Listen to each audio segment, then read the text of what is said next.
India Shopping Mall. Weddings and festive celebrations. సరికొత్త designs తో అద్భుతమైన కలెక్షన్.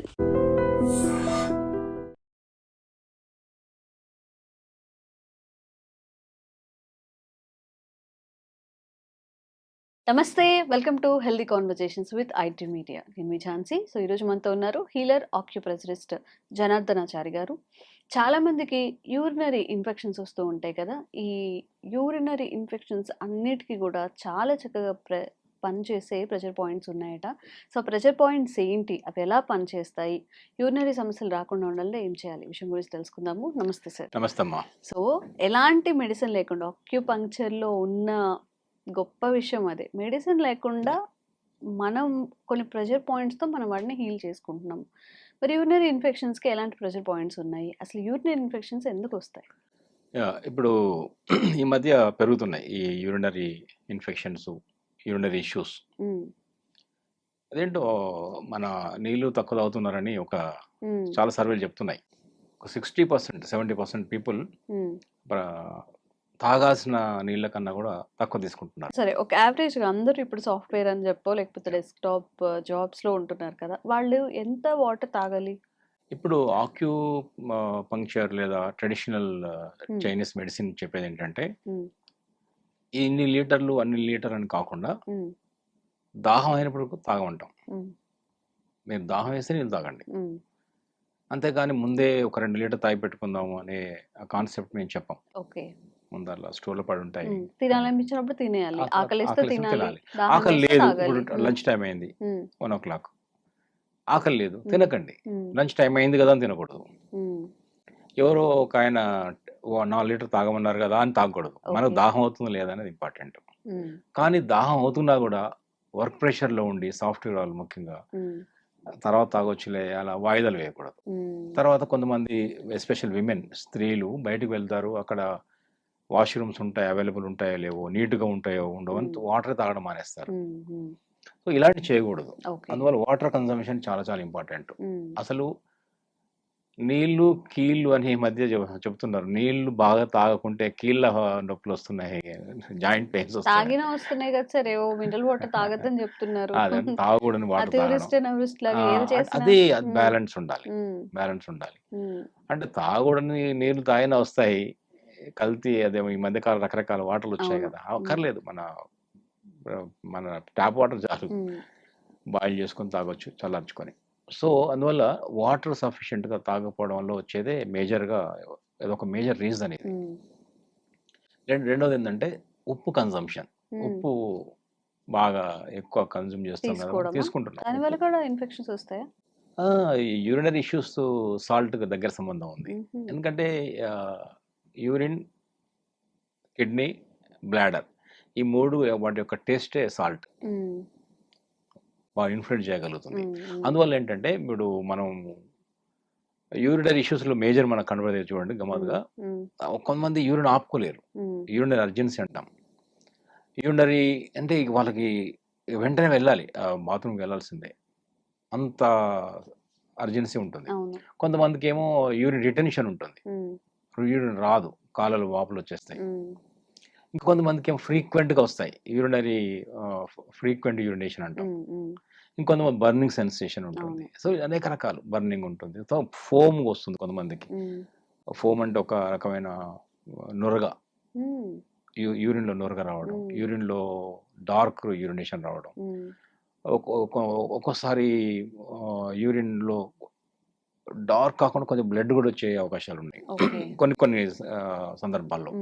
ఈ బ్లడ్ వస్తుంటే మాత్రం కొంచెం సివియర్గానే దాన్ని పరిగణించాలి.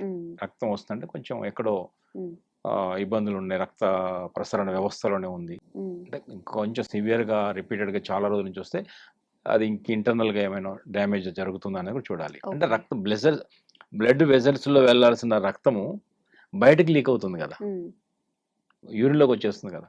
సో సమ్వేర్ వెజల్స్ ప్రాబ్లం ఉందని అర్థం చేసుకోవాలి.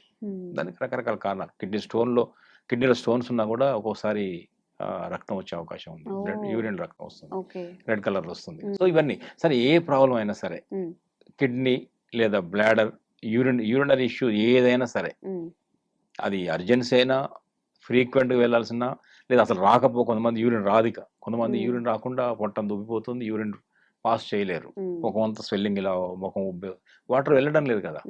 సో ఇలాంటి సమస్యలు ఉన్నప్పుడు ఒక ఆక్యుప్రెషర్ పాయింట్ చాలా అద్భుతంగా ఉంటుంది. ఇవన్నీ చెప్పడం కన్నా కూడా ముందు ఆ పాయింట్ చూపిస్తేనే మనం బెటర్ అవుతుంది.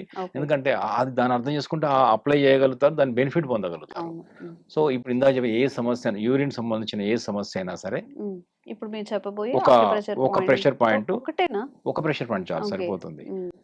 చాలా చెప్తే మరి గుర్తుండవు కదా, ఒకటి ఎందుకంటే చాలా చెప్పామనుకోండి ఏం చేయాలో అర్థం కాదు. సో ఒకటి చెప్తాము, ఎవరైనా ప్రాక్టికల్ చూపిస్తే బెటర్ ఏమో కదా. ఈ ఆక్యుప్రెషర్ పాయింట్ ఏది యూరినరీ ఇష్యూ సంబంధించింది కాళ్ళలో ఉంది. అది ఎక్కడ ఉందంటే మన లిటిల్ టో, బిగ్ టో నుంచి ఇలా వచ్చినప్పుడు చివరిదే కానీ లాస్ట్ అనుకుంటాం కానీ లీస్ట్ అనుకుంటాం కానీ బట్ నాట్ లీస్ట్, లాస్ట్ కానీ బట్ నాట్ లీస్ట్ అన్నట్టు చాలా చాలా ఇంపార్టెంట్. ఎందుకంటే ఇది కిడ్నీ మెరిడియన్ సంబంధం, యూబీ మెరిడియన్ ఇట్లా వెళ్తుంది, యూరినరీ బ్లాడర్ మెరిడియన్ ఇట్లా వెళ్తుంది. సో ఈ యూబీ మెరిడియన్ కనుక ఈ మెరిడియన్ ఒక్క పర్టికులర్ పాయింట్ తీసుకొని మనం ఒక ప్రెషర్, పెద్దవాళ్ళు అయితే ఇలాంటి ఒక పెన్ను తీసుకోవచ్చు, బ్లంట్ సైడ్ తీసుకొని జస్ట్ ప్రెషర్ చేసి చాలు.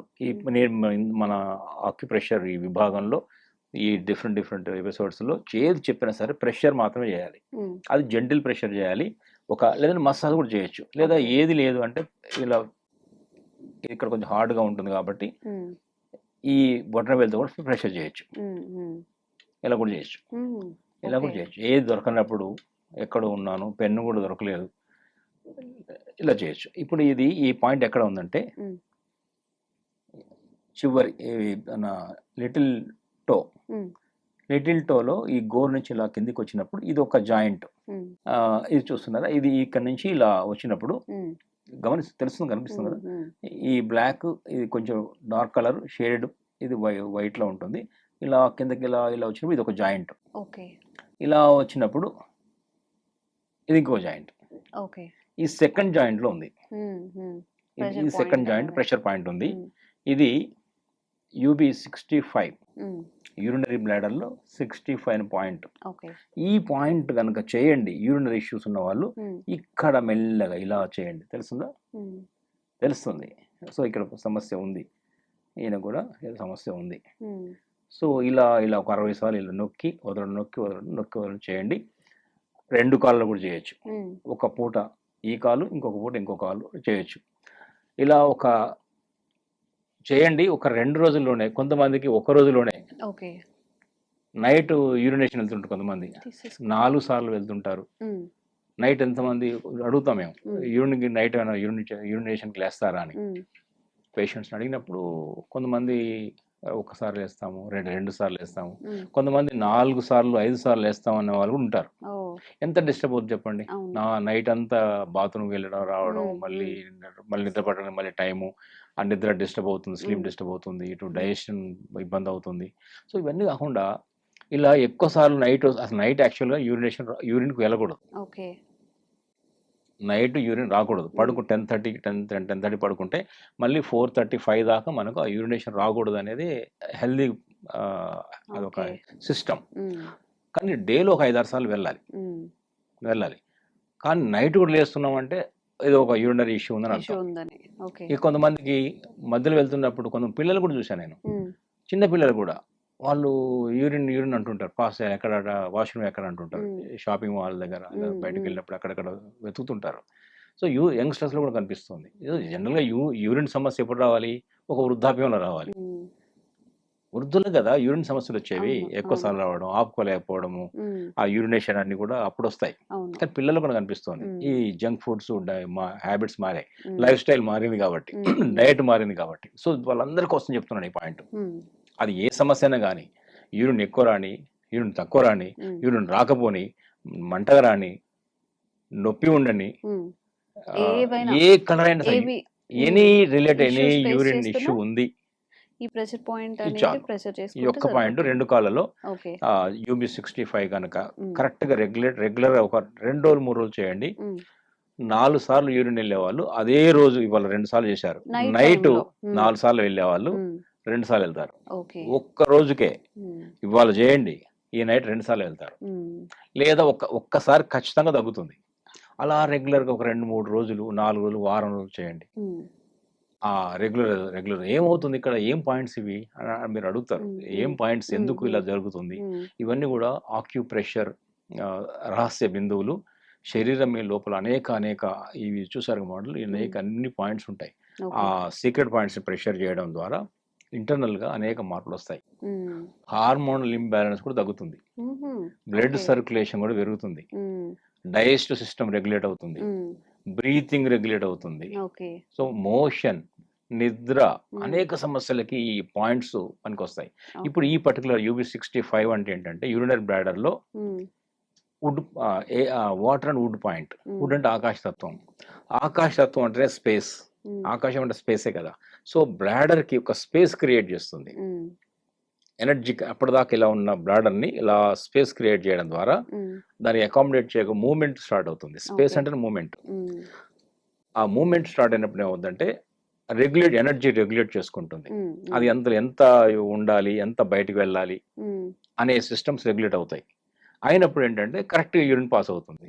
ఇప్పుడు ఏమవుతుందంటే కొంత యూరిన్ పోయగానే బ్లాడర్ కి తెలియడంలే ఇంకా ఉంది అని సెన్స్. కొంత పోగానే అంటే అది ఫుల్ గా యూరిన్ పాస్ అవ్వట్లేదు, అందుకని ఫ్రీక్వెంట్ గా వెళ్ళాల్సి వస్తుంది. ఇప్పుడు ఇంత యూరిన్ లో ఇంత పోగానే ఆగిపోతుంది, పోయిందని వాళ్ళ బ్రెయిన్ చెప్తోంది, సెన్సేషన్ తగ్గిపోయిందని, అయిపోయిందని. వాళ్ళు ఇంతే కదా అనుకుంటున్నారు, మళ్ళీ కొంచెం నిండుతుంది, మళ్ళీ పోతున్నారు, అట్లా ఫ్రీక్వెంట్ గా పోతున్నారు. సో దీనివల్ల ఏంటంటే పూర్తిగా అది బ్లాడర్ లో ఎనర్జీ సిస్టమ్ రెగ్యులేట్ అవ్వడం వల్ల సమస్యలన్నీ కూడా పరిష్కారం అవుతాయి. బ్రహ్మాండంగా పనిచేస్తుంది. ఇది చాలా సింపుల్ పాయింట్ ఇది.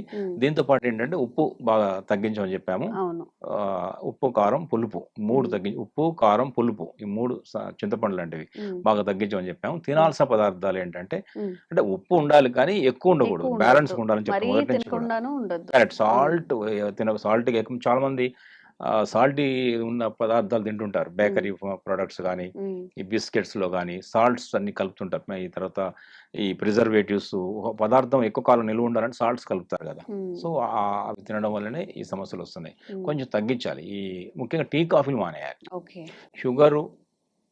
షుగరు తర్వాత టీ కాఫీలు కనుక ఖచ్చితంగా తగ్గిస్తే యూరినరీ ఇష్యూస్ చాలా వరకు ఫ్రీక్వెన్సీ తగ్గుతుంది.